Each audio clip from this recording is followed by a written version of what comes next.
Thank you for joining us for State of Texas. I'm Josh Hinkle. Texans go to the polls for the primary elections on March 6th. That date is also the 182nd anniversary of the final day of the Battle of the Alamo. Normally they would not be connected, but this year they are in one of the hottest primary races in Texas. KXAN's political reporter Phil Prazen has more on the Alamo and the race for land commissioner. Well, Josh, I went down to San Antonio to see what this all was about. Incumbent land commissioner George P. Bush is fighting off a blast from the past. His predecessor, Jerry Patterson, wants his job back, in part because of a needed but controversial revamp of the most revered building in the state, specifically whether to move the cenotaph, the gravestone of the Alamo defenders. It's described as a carnival. The hustle and bustle of wax museums, weird wonders of the world, and ever-present tour buses rumbling past the shrine of Texas liberty. The proposal from the land office and the city of San Antonio calls for buying up surrounding properties, building a new Alamo museum, restoring the Mission and Long Barracks, shutting down the public streets to preserve the original battleground, all in order to reimagine the Alamo. We don't need to reimagine the Alamo. We need to remember, revere, and respect the Alamo. And you can read the names. Yes, something needs to be done, but not if it calls for moving this monument, says Jerry Patterson. The casual, average visitor who comes here, and whether it's time or just lack of knowledge, they're not going to see it. That's why it needs to stay. The granite cenotaph stands as the gravestone for the Texans that died there in 1836. Under the plan, it could be moved to the entrance for the reclaimed battlefield or to a location blocks away where Mexican soldiers burned the bodies. That's not it. This is the best location. And the struggle has led to the state capitol.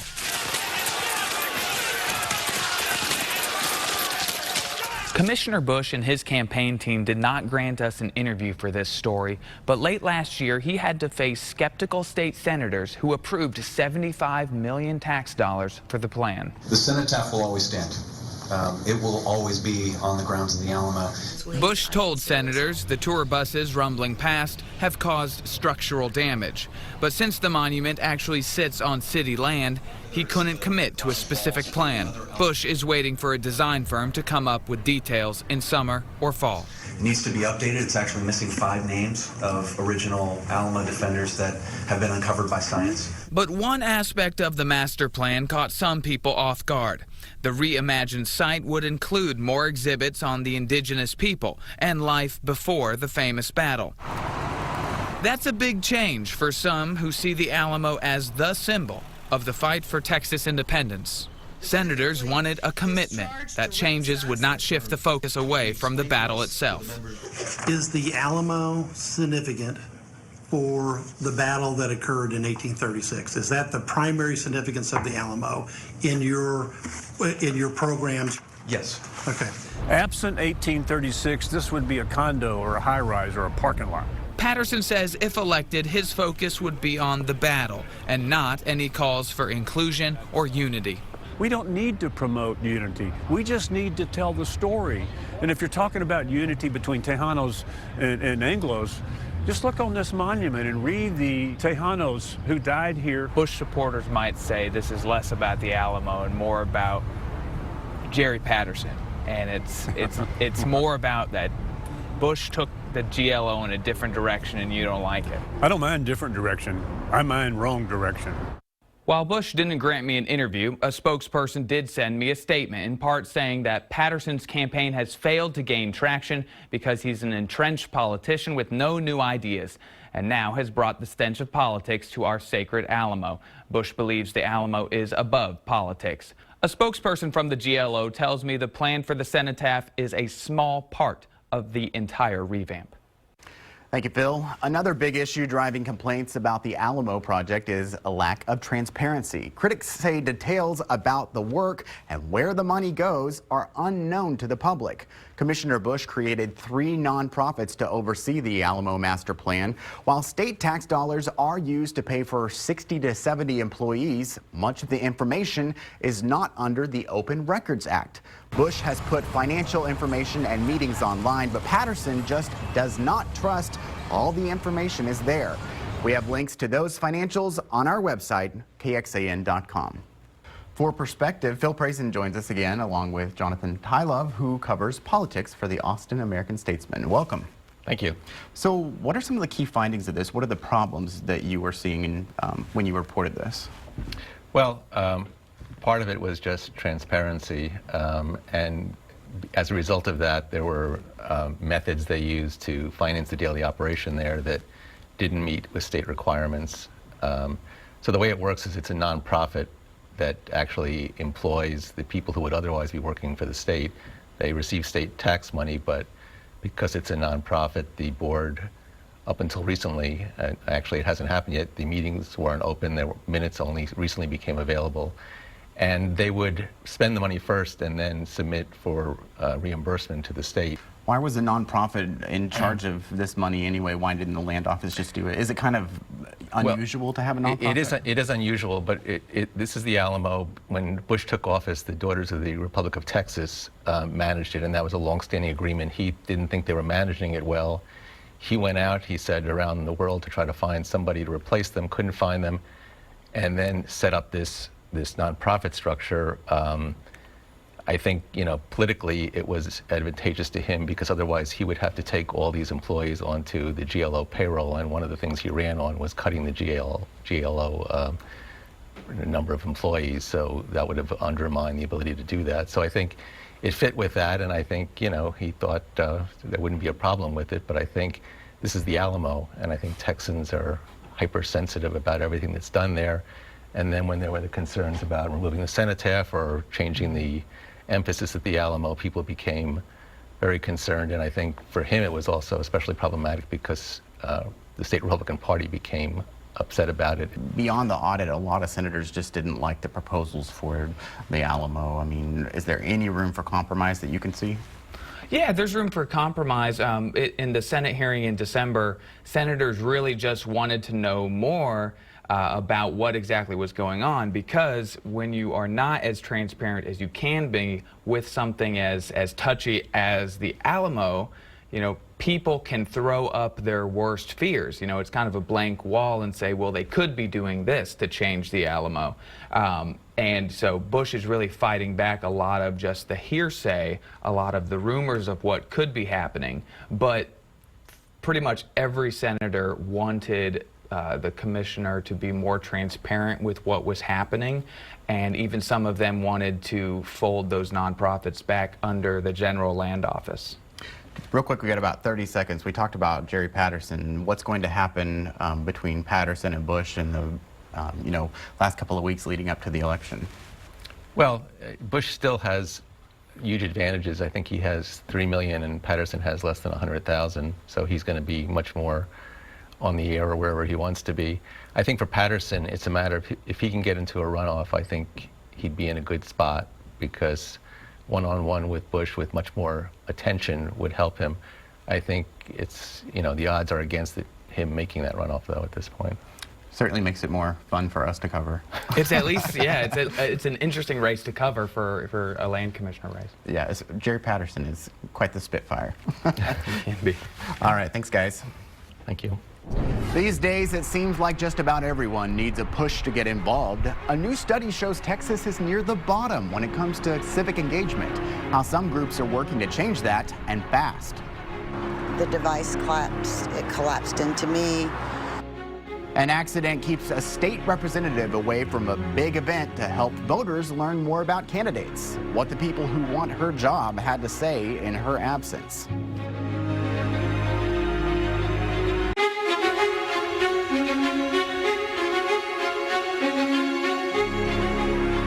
Early voting starts Tuesday for the Texas primary elections, and one of the most competitive races in our area is House District 46. That includes East Austin, Manor, and Pflugerville. It's currently held by Democrat Donna Dukes, but 5 other candidates are trying to win the party's nomination.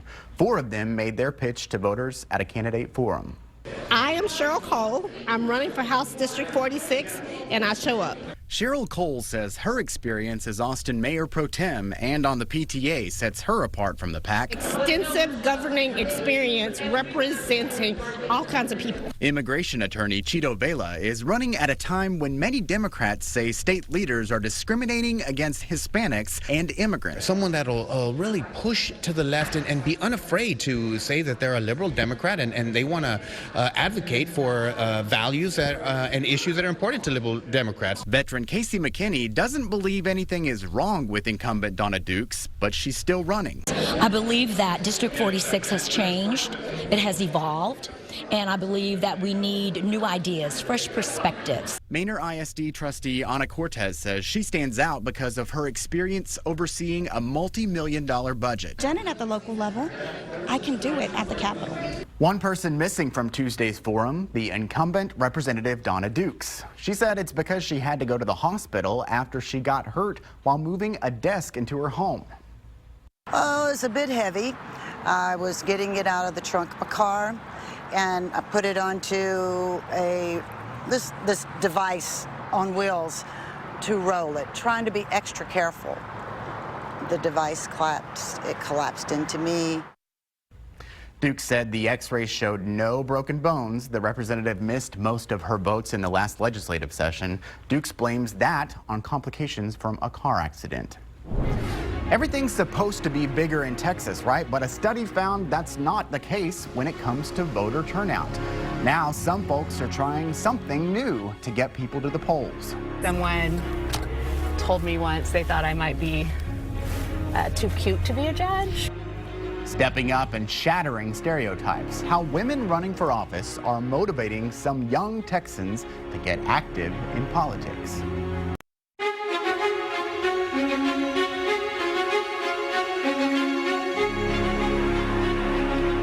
Women are running for office nationwide, and it's motivating some young Texans to learn about politics and civic engagement. Steffi Lee shows us a group teaching young women how to get involved in a variety of ways. I just got my signs. On the campaign trail, candidates will hear different perspectives. Someone told me once they thought I might be too cute to be a judge. Jennifer Friel's response, look at background and look beyond gender. I have the experience, and I'm not asking anyone to vote for me because I'm a woman. I'm asking them to vote for me because of my qualifications. I think in the past we've always felt like the hurdle was too high with how much money you have to raise. Vicki Goodwin says running for the Texas House is showing her what's challenging. Hi, I'm Vicki Goodwin. Can also be empowering. I think most people feel like we need to have more balance. Women bring a different perspective and are often very good at bringing people to consensus. That's where Ignite comes in. Building that confidence at a young age in high school is really important. Serena Matingu formed a chapter at Cedar Ridge High with the curriculum focused on inspiring leadership and involvement. So we talk about things like local government and how to contact your local elected officials and other important movements going on in society. UT Austin's Ignite chapter knows not everyone plans to run for office, and in one member's case, they would feel the most helpful as a campaign manager. Those are the kinds of paths that we want our girls to take. And it's this groundwork Ignite hopes can carry on beyond the 2018 election. Steffi Lee for State of Texas. If you want to have a healthy democracy, you need to get people involved in the community and politics. But right now, that's a problem in Texas. That's the finding of a new report from UT's Annette Strauss Institute. It measured the Civic Health Index. The state ranks in the bottom quarter when it comes to donating and volunteering. The report found that less than half of Texans donate at least $25 to charity annually, and less than a quarter do volunteer work. The report found Texas ranks 47th out of 50 states when it comes to voter turnout. That's actually an improvement from a previous study where Texas ranked last. For some insight, we're joined by Susan Knoll, the director of the Strauss Institute, and Valerie Salinas Davis, the founder and CEO of Enviro Media. Welcome. Thank you for having me. So first off, talk to me about what civic health is really. I don't think a lot of people understand the term. Civic health is sort of a way of tracking or measuring, kind of quantifying our connections to each other and the degree to which we as Texans take actions for each other. In our report, we define this by looking at three key elements. One is political participation. Do we vote? Are we registered? Are we talking about politics? Are we contacting elected officials? The second measure is philanthropy and community service. So are we donating to charitable causes? Are we giving our time? Are we joining groups? And the final sort of measure is this idea of social connectedness and neighborliness. Do we know our neighbors? Are we doing favors for our neighbors? Do we trust our neighbors? So when you look at all three of those elements together, you get an overall picture of what Texans are doing to sort of show up and be there for each other. Why aren't more people getting involved with something like this? You know, I mean, just it seems like it's very, very important, and not enough people are taking part in civic life. Well, you're absolutely right, and that is one of the most important findings from the report overall, is that in every one of these categories, there's a lot more we need to be doing as Texans. The reasons are many. One of them for Texas is just that we are a very large state. We have a lot of people here. We're a mobile state. We're a growing state. And so as we bring new Texans in, as people move here from other states or other countries, we need to make sure that our institutions and our organizations and our citizens are bringing them into the fold, getting them connected to their voter registrations through their local county or through community groups and organizations. You know, some people might see a study and kind of shrug their shoulders about it, but you know, groups like yours are really taking this as a call to action, right? Well, as a business owner, I'm not shrugging my shoulders because I'm also a member of the Texas Association of Business, who puts out a sharp eye looking at what is going on with legislators and election cycles and looking at what is best for business. And as a business, I found one thing, perhaps the most compelling from the report, was that the second biggest reason or barrier for voting in 2016 was being too busy with work and school.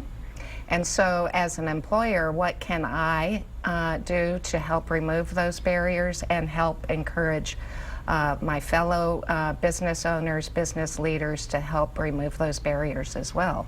Yeah, specifically, I mean, does that kind of mean changing the workday for employees, or, you know, how, time off, anything like that? How do you get your employees more involved in voting and civic life? Right. So my company has always given employees time off.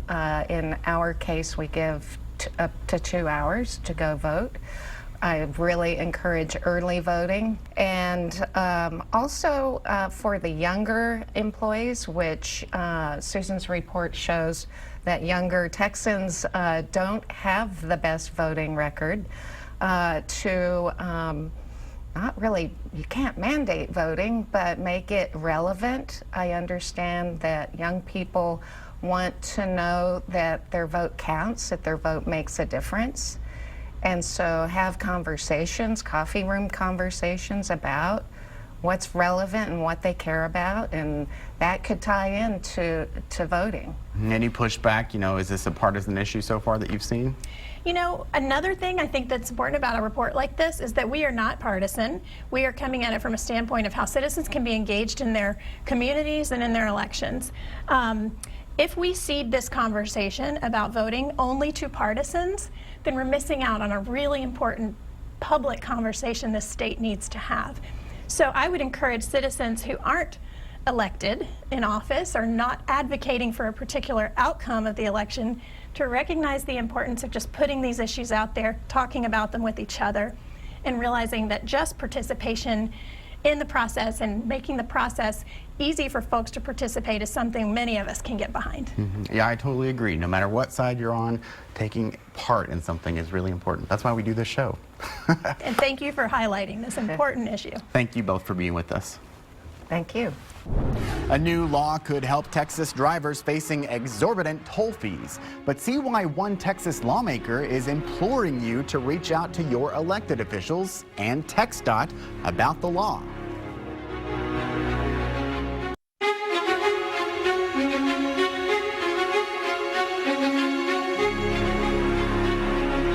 Even though they're not in session. Lawmakers will be busy this week at the Capitol. On Thursday, the Senate Select Committee on Election Security will review voting security in Texas and the risk of outside interference. Members will also look at ways to prevent voting fraud at nursing homes. They'll also consider whether to add measures to ensure that members of the Electoral College vote according to the results of the presidential election. You may remember in 2016, 2 Texas electors refused to vote for Donald Trump.